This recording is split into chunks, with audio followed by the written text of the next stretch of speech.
Olá, sejam bem-vindos e bem-vindas a mais um plantão Unesp Covid-19, hoje falando sobre o radar Unesp Covid-19, que faz um mapeamento sobre a disseminação da doença em todo o estado de São Paulo. Nós estamos aqui com os professores da Faculdade de Ciências e Tecnologia da Unesp em Presidente Prudente, Raul Guimarães e Edmur Pugliese, e os professores da Unesp em Botucatu, Cláudia Pio, do Instituto de Biociências, e Carlos Fortaleza, da Faculdade de Medicina. Professores, muito obrigada pela participação de vocês. Olá, Maíra, obrigado pelo convite. Olá, Maíra, também obrigado pelo convite. Olá, Maíra, muito obrigado pelo convite.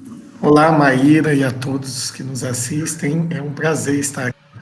Professores, nós temos acompanhado o trabalho que o Radar Covid-19 tem realizado, trazendo dados atualizados sobre a situação do estado de São Paulo, que já tem quase 3 mil mortes da Covid-19. Eu gostaria que o professor Raul pontuasse, né, como tem sido esse trabalho contínuo do radar, promovendo essa avaliação da doença no estado de São Paulo. Bom, numa situação de emergência como essa, né, que estamos vivendo, ocorreu uma junção de esforços, né? O Radar Covid-19 é uma iniciativa que integra pesquisadores de diferentes faculdades, aí no caso tanto do campus de Botucatu como de Presidente Prudente, né?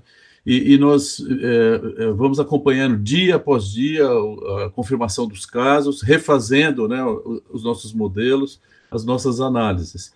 No caso aqui da análise assim, espacial, a gente tem adotado um modelo exploratório, né, de difusão espacial, que trabalha a distribuição dos casos por município, né, ao longo do tempo. E se faz uma correlação inversamente proporcional à distância. E foi com base nesse tipo de análise que a gente identificou rotas de dispersão, né, no interior de São Paulo, identificando cidades principais.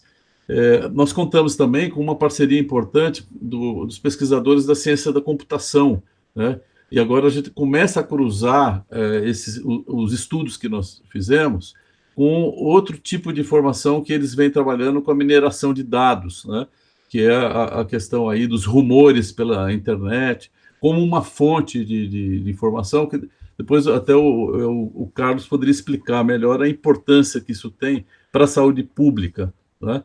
Enfim, então é um grupo bastante atuante, né, dinâmico, e no caso aí do modelo, né, na outra entrevista eu tinha explicado que a difusão mostrava ser um modelo de difusão hierárquico, né?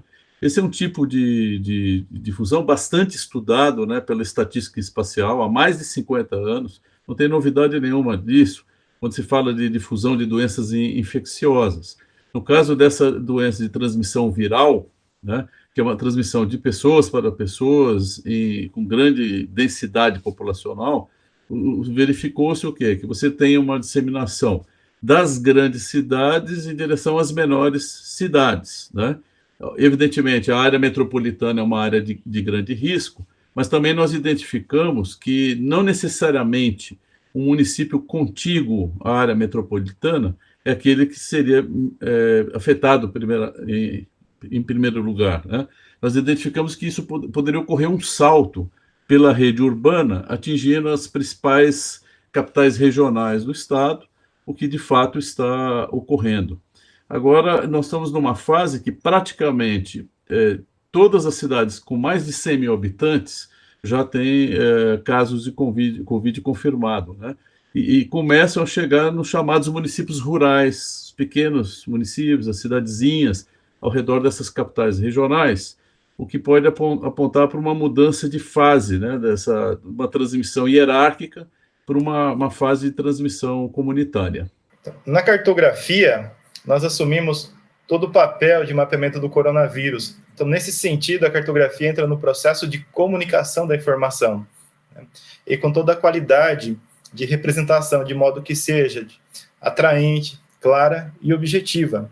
Então, assim, há toda uma preocupação com a seleção, processamento, análise espaço-temporal dos dados e apresentação da informação para diferentes audiências, tal como os gestores que vão tomar as decisões e a população que irá compreender as ações que são tomadas por esses gestores, ou seja, se essas ações estão condizentes com a realidade. Então, nós trabalhamos com a construção de mapas estáticos, com mapas dinâmicos também, que mostram os locais de surgimento, de expansão e de proporções dos números de casos de infectados. E outros mapas mostram superfícies que confirmam a movimentação do vírus ao longo dos eixos de expansão, que é um dos pontos que o professor Raul tem investigado. E esse trabalho assume toda uma parte matemática que a professora Cláudia vem trabalhando. Com relação à modelagem matemática, né, a gente tem abordado o problema com perguntas teóricas, né, e também com perguntas um pouco mais práticas, no sentido de que, à medida que a gente tem os dados em mãos, né, então a gente pode fazer questionamentos mais específicos, né, mas basicamente a gente procura identificar padrões no processo de transmissão e agrupar, por exemplo, cidades por semelhança, né, porque aí isso ajuda bastante a gente a pensar em estratégias de controle, né, que elas devem ser diferenciadas, já que o nosso país é tão heterogêneo, né, mas ao mesmo tempo, as cidades que são semelhantes, né, seja a sua pirâmide populacional, ou seja as suas condições sociais, a sua demografia, né, elas devem estar agrupadas no sentido de que as mesmas medidas de controle devem funcionar nessas cidades, né.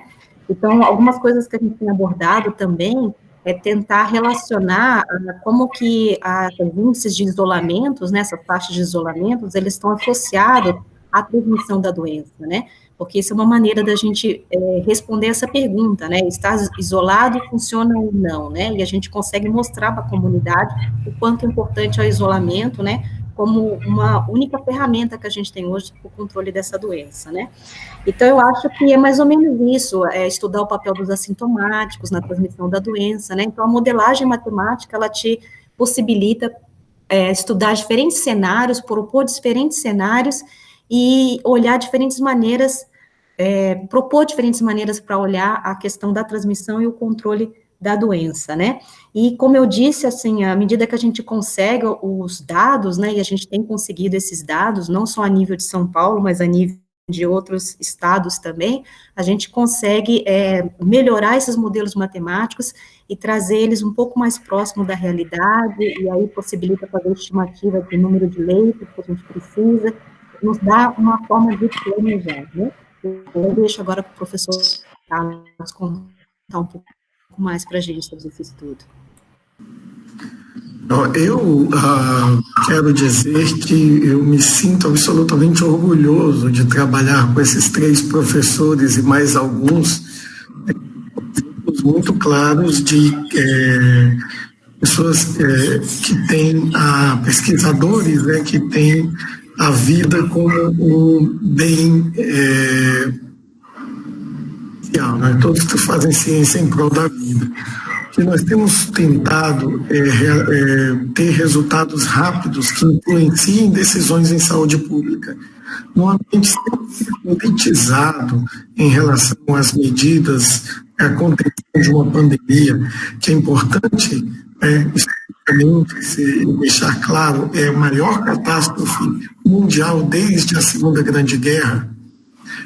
Neste momento, nós precisamos de uma ciência rápida, traga resultados imediatos. Então, todos nós aqui temos em comum o fato de que nos interessa o crescimento acadêmico, mas que nosso interesse principal é ter resultados rápidos para guiar gestores. E os resultados deste grupo certamente já influenciaram o governo do estado de São Paulo na sua estratégia de, até o momento, manter o distanciamento social em todo o interior. Houve época em que se discutiu abrir o interior e manter o isolamento na capital. Então, graças ao professor Edmur, ao professor Raul, graças às projeções da professora Cláudia, nós já temos a possibilidade já tivemos a possibilidade de intervir sobre políticas públicas estaduais. Espero que continuemos fazendo isso, com isso ampliando a segurança da população paulista e, no caso nosso, da Unesp, nós sempre tivemos um interesse particular no interior, que é onde está a maior parte dos nossos institutos. Professores, diante, né, desse trabalho que vocês têm realizado, né, que mensagem que fica pensando na interiorização, né, da nossa universidade, então por isso a facilidade até de mapear, de estar em contato com diferentes realidades e contextos da disseminação da Covid-19, para pensar essas políticas de saúde, pensar um certo sufocamento, como tem sido discutido, do nosso sistema de saúde, com base em leitos, para atender a população, pensando que já passamos dos 31 mil casos diagnosticados no estado de São Paulo. O que eu acho é que é importante que a Unesp cuide, né, da população que está no seu entorno.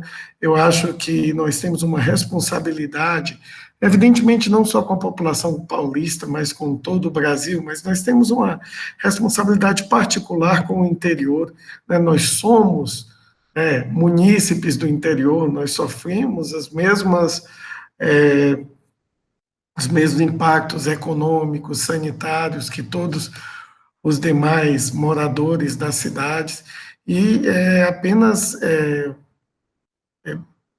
lógico, não é, que a ciência se ponha nesse momento a favor da saúde pública, num sentido o máximo possível distante, de compromissos políticos, de compromissos ideológicos. Quer dizer, nesse momento, nós temos que ter uma união em prol da vida, e esse tipo de união é exatamente o que eu vejo neste grupo, e por isso eu repito, eu tenho um enorme orgulho de estar aqui junto com essas pessoas, com o professor Edmundo, professor Raul, professora Cláudia. Posso fazer um comentário, Maíra? Com relação à interiorização da doença que você comentou, né? Eu acho que uma das primeiras coisas que o professor Raul chamou a atenção da gente, quando ele começou a construir os mapas, né? É que a população de São Paulo, a população mais idosa, ela está concentrada no interior de São Paulo. Raul me corrige depois, né?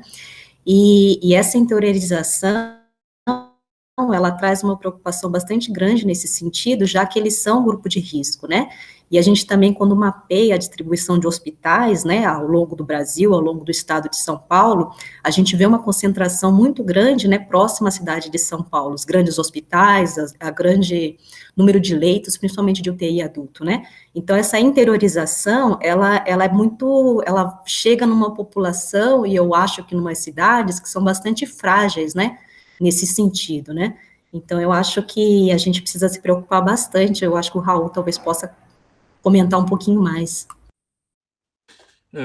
Acho que a Cláudia lembrou bem, né, o entendimento que a gente tem desse processo de interiorização. É evidente que o que está ocorrendo na cidade de São Paulo é uma catástrofe, né? Quer dizer, a escala do problema numa metrópole, de uma cidade do tamanho de São Paulo, né, traz para os gestores dificuldades de uma característica bem diferente do que vai ocorrer no interior de São Paulo. Como a Cláudia mesmo disse, quer dizer, nós estamos falando de uma população que dispersa, né, em pequenas e médias cidades. Os equipamentos, evidentemente, né, os equipamentos hospitalares estão concentrados em poucas cidades, e você vai ter um problema que é o deslocamento, né, de pacientes a longas distâncias. Você tem, por exemplo, municípios rurais, numa distância quase de 200 quilômetros do hospital mais próximo, né? Então, você imagina, você vai ter vários casos espalhados por dezenas de cidades, num raio de 500 quilômetros, então você tem um problema de logística muito grande, né? Fora que, proporcionalmente, né, a população mais idosa, proporcionalmente ao número de habitantes dos municípios, os municípios com pessoas com mais de 60 anos, né, estão localizados no extremo oeste de São Paulo. Então, o que a gente chama atenção é o quê? No interior de São Paulo é uma outra história que essa doença vai ter, né? E isso preocupa bastante o nosso grupo, e tentando, né, analisar um pouco que possíveis impactos essa interiorização vai provocar aqui no estado de São Paulo. Observando as representações cartográficas que nós temos construído, a gente vê claramente alguns locais, algumas regiões que serão amplamente afetadas, né? Eu posso citar aqui, já observando os mapas, no interior de São Paulo, né, a gente vê a região de Votuporanga, aqui no interior de Presidente Prudente, indo para Araçatuba, é um outro espaço, né? Então, entre Presidente Prudente e Araçatuba, e esse espaço também entre Dracena e Barretos também, é bastante preocupante já. E no norte do Paraná, nós temos aqui Maringá e Londrina, né, que inclusive estão próximas aí de Ourinhos e Presidente Prudente. Então, é bastante preocupante mesmo. São essas regiões bastante sensíveis que a cartografia revela para a gente nesse momento, viu, Maíra? Para a gente finalizar, professor Carlos, eu gostaria que o senhor mais uma vez reforçasse, então, a importância das estratégias, das políticas de pensar o isolamento social para o controle dessa disseminação, do aumento também do número de casos de Covid no estado de São Paulo e chegando até o Paraná, como o professor Edmur colocou. Nós não temos nenhuma perspectiva de vacina para o próximo ano, e os medicamentos, mesmo os que têm demonstrado algum benefício em estudos preliminares, levarão tempo para serem produzidos na quantidade suficiente para salvar muitas vidas. De forma que o único meio de prevenção que existe até hoje é o distanciamento social. Nós temos com clareza, e podemos ver o que nós chamamos de um grande experimento natural, países que apostaram no distanciamento precocemente tiveram um bom resultado, e aqueles que ou não apostaram no distanciamento, ou só fizeram isso em um momento muito tardio, amargaram um enorme número de casos, internações e mortes. Então, fica a mensagem de que não importa se é capital ou interior, nós precisamos do isolamento social como uma medida de prevenir a Covid, e precisamos entender que uma proporção da Covid que pode parecer pequena, mas que quando se joga em milhares de casos, se reflete num número grande, essa proporção acaba vindo a falecer. Então, nós podemos ter números de mortes aos milhares, e é tudo que nós desejamos evitar para a nossa população.